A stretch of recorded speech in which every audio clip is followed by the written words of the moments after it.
Welcome to episode 3 of the Platinum Podcast. Please note that the information in this podcast is general financial information and advice only. This means that the information contained does not take into account your objectives, financial situation, or needs.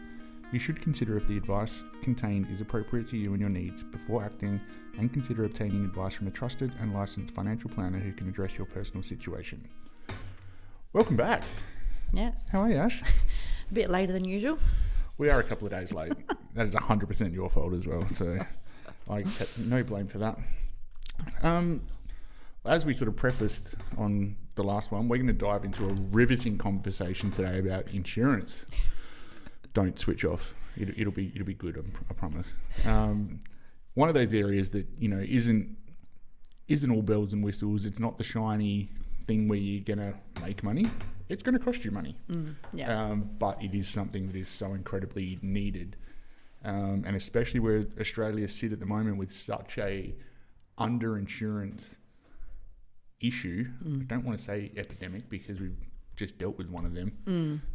But it almost is to that level where we are so grossly underinsured. It is very dangerous. Yeah. And I think it's one of those things.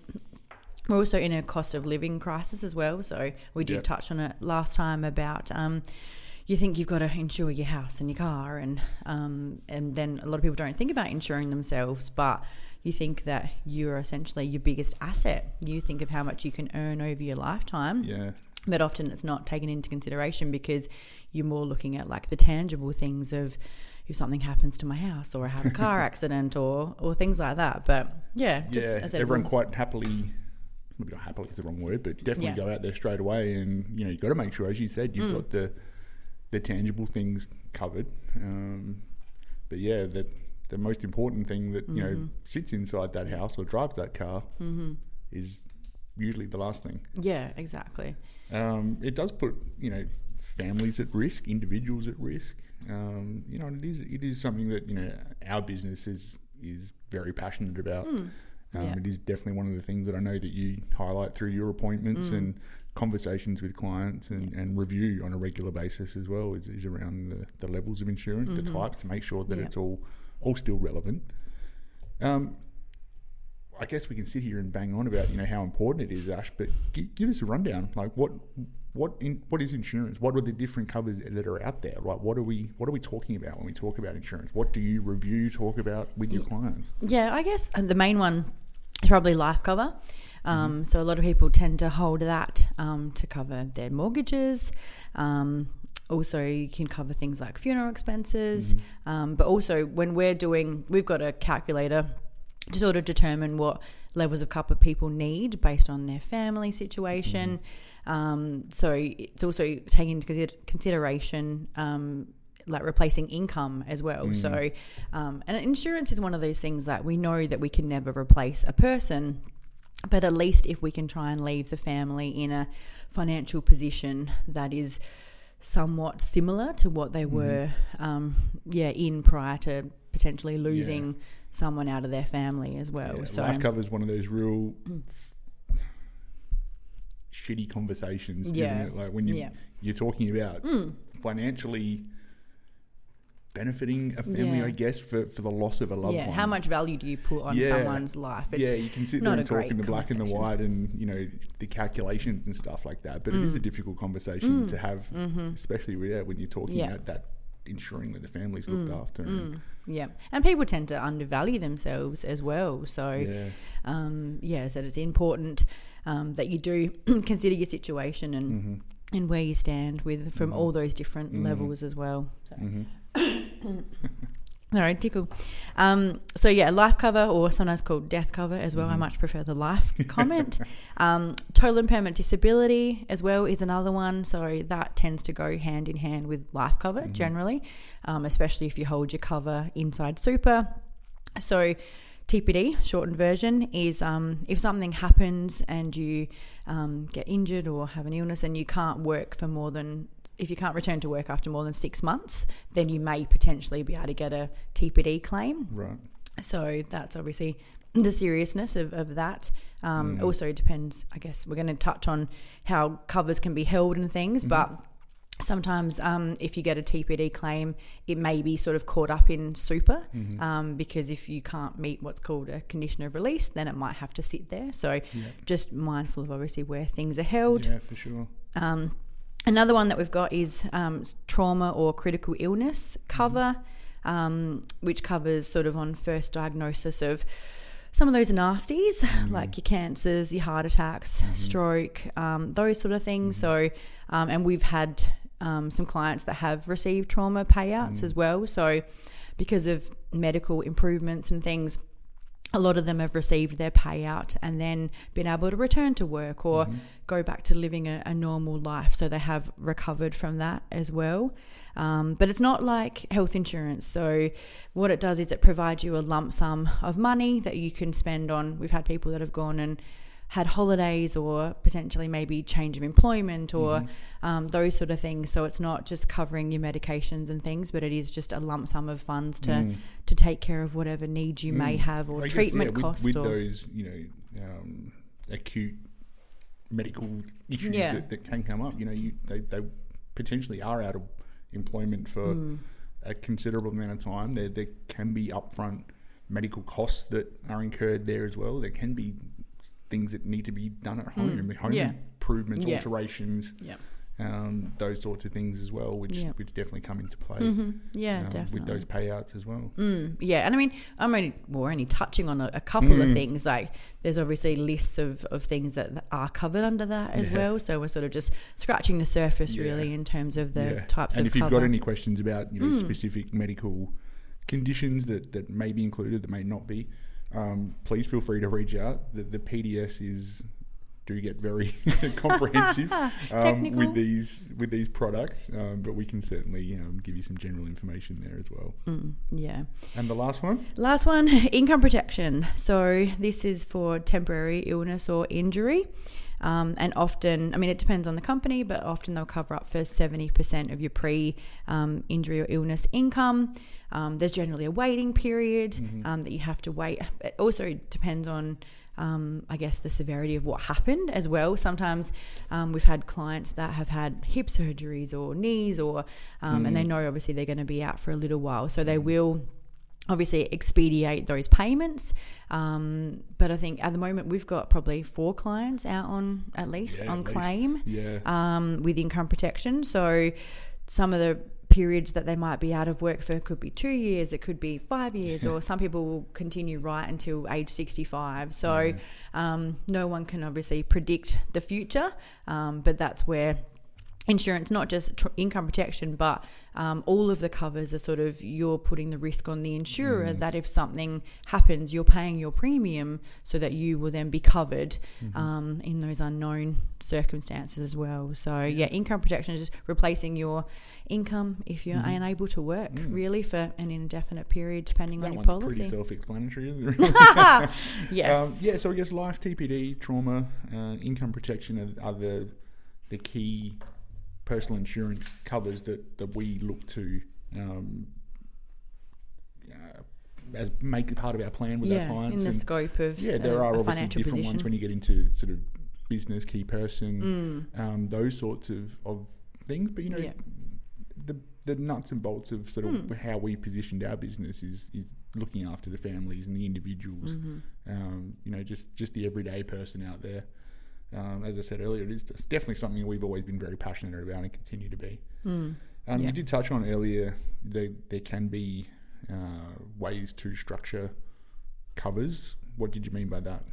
I guess for a number of people, you may have cover inside your super. And I guess often if you start with an employer, they might potentially set up a super fund for you, which may have what's called like default cover. So default cover is generally based on your age, and each super fund or the insurer that they use will have like units. So the thing you've got to be a little bit mindful of with those sort of covers is it is generally a decrease in cover. So you might potentially, start with 300,000 and then each year it may reduce. So your situation may not reflect that reduction in cover. So it's very important to check what you've got, and just make sure that it's a fit for purpose, like that it actually suits your situation. With those sort of default supers in that, is that something you find that is more, I guess, prevalent with younger people that can potentially just sort of be coming into the workforce, or they've held these covers or these super funds, from, an earlier employment and then just forgotten about it, or just keep adding to it and don't really look at it because that's just what they were issued when they first got a job? Yeah, I think there's that assumption that I've got insurance in my super, so I'll be okay. But I guess insurance has been under the microscope a little bit for a while by the government in terms of younger people having like an automatic cover, which then if they don't have high contributions going in from their employer or personally or whatever, they've been eating into their balance, like the premiums. So they have put in a number of rules in terms of like 16-month rule. So if there's no contributions that are going in, or the client hasn't essentially opted in to retain that cover, then the cover can actually cease as well. So I guess it's just not an assumption that you've got that cover continuously. And I mean, a lot of times people might only look at their annual statement, which you get once a year, or I think the best thing to do would be to log online and have a look, or contact your super fund and just see what level of cover you've actually got as well. So for sure, because I guess insurance inside super, another layer is you've got to be mindful of how those premiums are affecting your super balance too. So it's a big thing with super. At the end of the day is meant to be for retirement purposes, but a lot of people do fund their insurances out of super. So it's a twofold, I guess. You've got to have money to either pay for it or it comes out of your super. So you've got to have that level of protection. You touched on it when we were doing a bit of an introduction there. We've probably spoken about the last couple of episodes as well. It's cost of living crisis is the buzzword going around. So paying for something like this out of your pocket can sometimes have the perception of it like that'll be the first thing to go. Like, what do I need? Like, I'm fine. Rah, rah, rah. Yes, having your cover inside super will, over time, obviously has the potential to deplete your super fund if you're not covering those premiums that are coming out.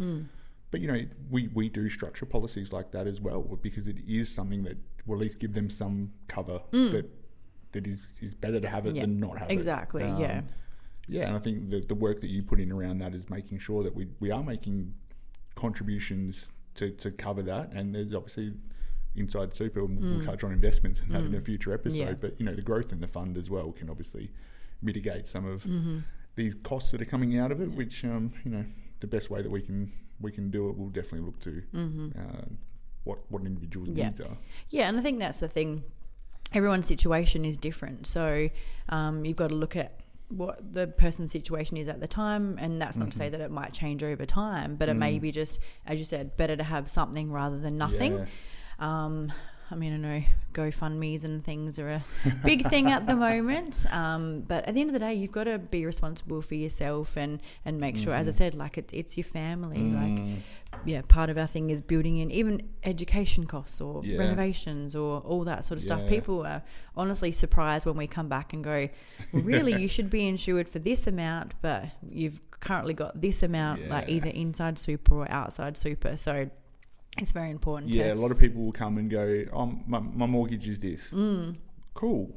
You've got kids. You've got all these other sort of costs that go in behind that. Your mortgage is definitely a key part of it. But it's interesting, as you said, when we actually go through and do all the underlying calculations and needs that fall in behind it, it is interesting to sit there and watch a client sort of go, oh, didn't think of that.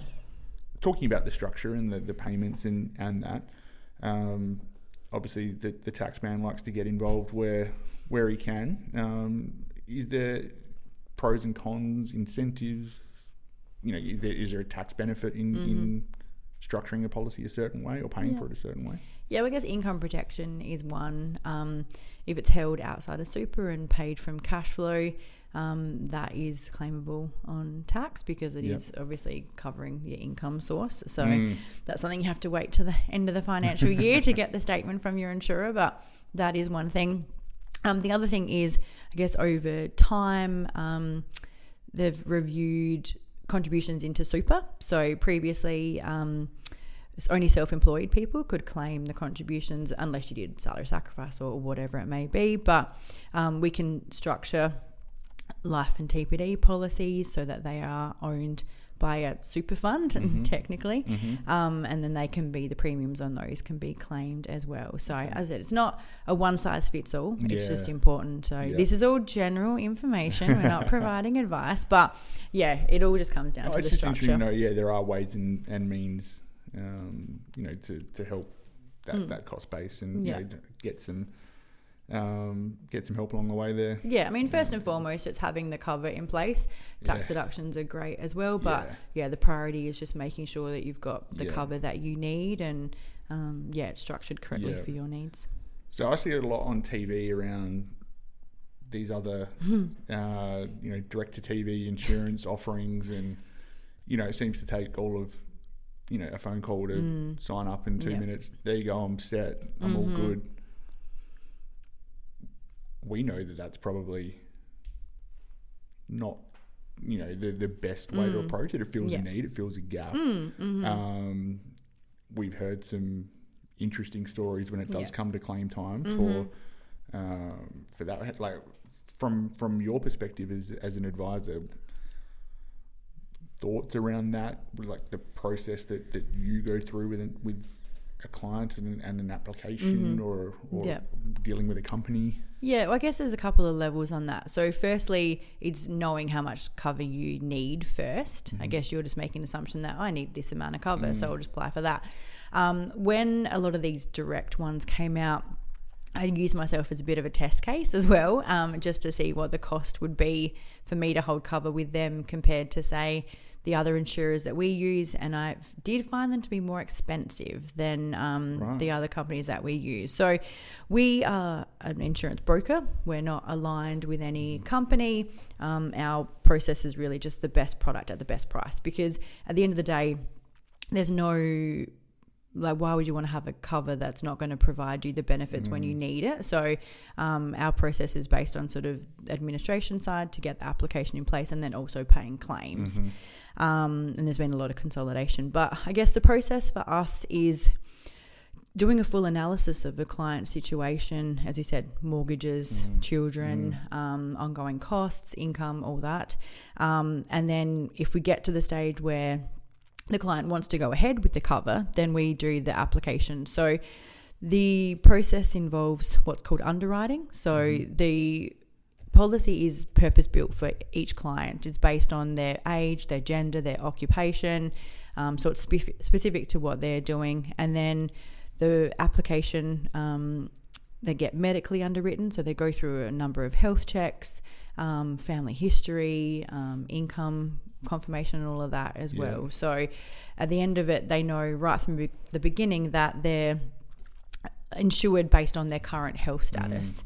And if anything changes post that, it's at time of application is what they're assessed on with the insurer. Yeah, that's good to know as a bit of an alternative or different, I guess, perspective to some of those other offerings that that we know don't go to that level. And come claim time, if you haven't made that health declaration or been true and honest in your financial declaration, if you're going down that path, that the success rate of getting a claim approved drastically deteriorates. And that's the thing, we've got that automatic acceptance. It's like based on your age and everything, using a super example, as I said, if you've already got underlying health issues and then you do go to claim, it may prove to be a little bit harder than if you've got that policy which the insurer knew right from the beginning. And a lot of them do what's called like tele underwriting. So the insurance company will actually ring the client and go through the questions, and if there is something that comes up, then there'll be a prompt as well, so they'll be able to get the information at the time if they're taking medication or if they've got certain health concerns that are even in the process as they're doing the application as well. And I think that's been a really positive introduction to the industry, and something that we've adopted through our business is the tele underwriting side of it. Some of the questions in there are very raw and very personal, because they have to be. We had found that some clients a bit hesitant. Can I just give me the paper and I'll fill it out? Or they might not be comfortable sort of sitting there and having that conversation with you, for example, because you do have such a, diverse, but a bond with all your clients as well. That they might go, oh shit, I don't want to tell Asher that. So I think having a stranger that you can almost just be on the other end of the phone to and just answer these questions. You don't have to look them in the eye. You don't have to go down that path. I think does offer that level of comfort to the clients. And they're coming from the insurer as well. So if potentially if you go to a claim, they're going to ask all these questions anyway. So at least you're sort of a bit used to sort of having those conversations from the beginning. Yeah, I think probably the last bit that we just wanted to just get bit of insight on. Obviously, we spoke earlier about life cover in particular around that funding for the family members or the people that are still here after that claim is made. Beneficiaries are very important. We know this. Can you just speak a little bit to that? So beneficiaries, I think we're probably going to do another little segment on it, but I guess especially if super in relation to insurance and just super in general, it's very important that you have your beneficiaries in place. Why do you say that? Because I guess we've had experience on both sides of the coin in terms of people that have had... Our preference is for people to have what's called a binding non-lapsing. So that means that your nomination is indefinite and the trustee has to pay according to your wishes. Non-lapsing means obviously, just it stays. We've previously, super funds had a 3-year beneficiary. So every 3 years you'd have to update it. And if for some reason it fell off or you didn't have the right people in place, then they could potentially receive the benefits. But that's always our preference in terms of that. So I would encourage everyone to check their super fund and make sure they've got beneficiaries listed. But in terms of the insurance side or even the super in general, you've got to be mindful of whether you've got what's called like a dependent or a non-dependent as well. So dependents are like spouses, children under the age of 18, interdependency relationships. I'm getting a bit technical here, but so in terms of you've got super rules and then you've got tax rules as well. So you've just got to be mindful about who you nominate as your beneficiary and whether they're a dependent.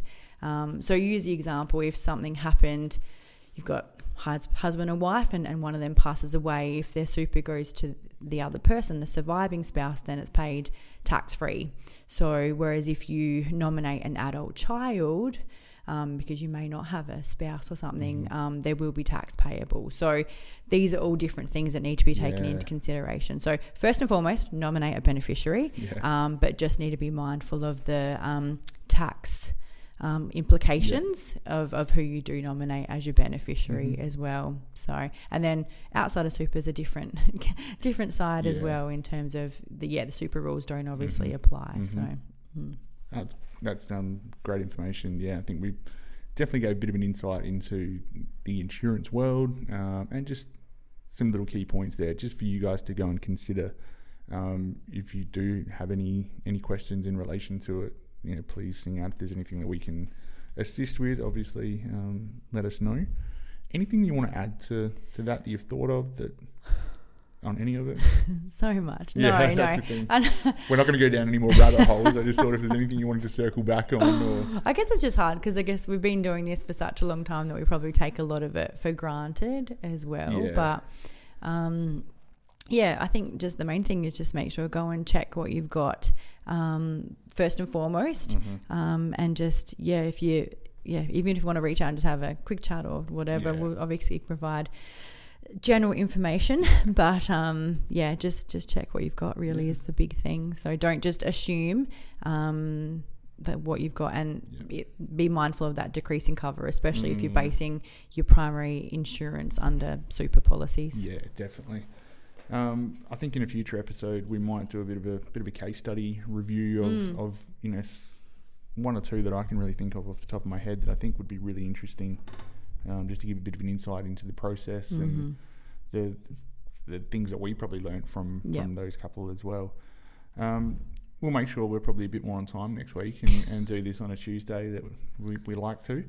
We're only, what are we today? We are Tuesday. No, we usually do it on a Monday. Yeah. There we go. I had to stuff something up in it. I got picked on last week. You did so well until that point. As I said, our contact details will be in the show notes. If there's anything that you want some extra clarification on, or if you've got any questions about your situation and just want to reach out and just go, hey, this is what I've got, or, not sure about this, we can certainly do our best to help within the parameters that we can. Exactly. Thanks, Ash. No worries. Thank you. Chat to you soon. Sounds good. Thanks, guys.